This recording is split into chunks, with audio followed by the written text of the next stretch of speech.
recently visited my local repro shop to have some site plans printed for the SkillsUSA student drafting competition. I asked that they be printed on 18 by 24 size paper. Andrew said that he and Paul had just recently argued over this topic. Typically, architectural drawings are 24 by 36, so we discussed the difference between half size versus half scale. There are three primary paper standards that we should be familiar with as building designers: ANSI, ARCH, and ISO. Having these standards for paper sizes isn't as old as I thought. The development of standards responded to some basic business questions, such as, how do we communicate with a printer in another country?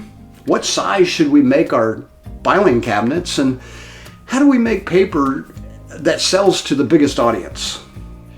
I want to think that the choices about paper sizes weren't arbitrary. The aspect ratio and dimensions should have been impactful decisions that affect the design, although not one standard is a golden rectangle. Are the sizes based on hundreds of years of accumulated knowledge in craft, mathematics, forestry, and economics? From what I can tell, the ISO sizes are made in the 1970s. The International Organization on Standards created Standard 216. Standard 216 uses an aspect ratio equal to the square root of 2. The advantage of this system is its scaling. Rectangular paper with an aspect ratio of the square root of 2 has a unique property that, when cut halfway between the longer sides, each half is the exact same aspect ratio. That's not true with architectural sizes. The ISO aspect ratio dates back to the 1700s in Germany. The ISO standard for paper sizes are accepted in every country in the world, except those in North America. You mavericks in North America. We use ANSI and architectural sizes. The last one is abbreviated ARCH. D-size paper using the ANSI standard is 22 by 34, and architectural D is the 24 by 36. Thanks for hanging with me.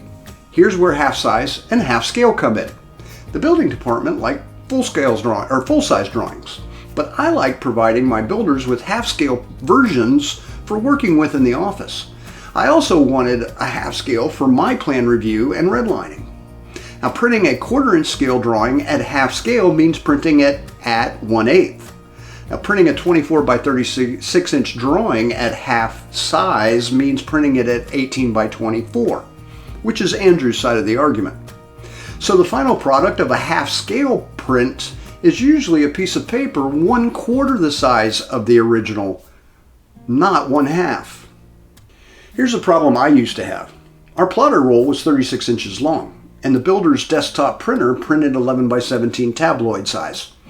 So we dabbled with creating drawings using an ANSI D-size border, 22 by 36, but printing out full-size drawings on architectural D-size paper, 24 by 36.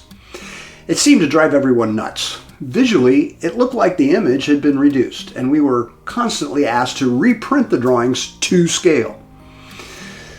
That was also back when I used a diazo machine for duplications. Remember those? Ventilation? Respirators? Who needs that shiitake? Just get those plans out the door. That machine.